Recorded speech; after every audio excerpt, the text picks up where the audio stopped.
Hi everyone, it's me. I just wanted to let you know that I'm moving. I know I haven't been on for quite a while. Where we're going, not quite sure.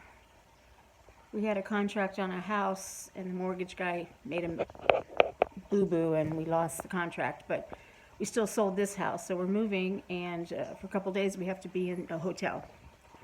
So that's where we're going to be, and then after that, hopefully a short-term lease somewhere, and then by then hopefully we can get a new contract on the house and be able to actually buy it and move in. So just wanted to let you all know I haven't been on in a while, and I'm really sorry about that. I'm trying to, a lot of things going on besides the fact that I'm not feeling well, and the move, and practically it's just me and my son trying to get things done, and then with my autoimmune disorder it's just been a mess, a total mess. I just feel so exhausted.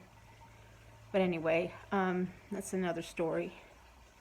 So I'll check in again, and hopefully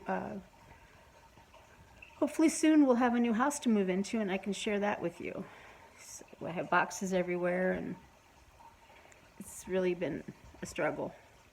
But take care and be safe out there, everybody. Bye.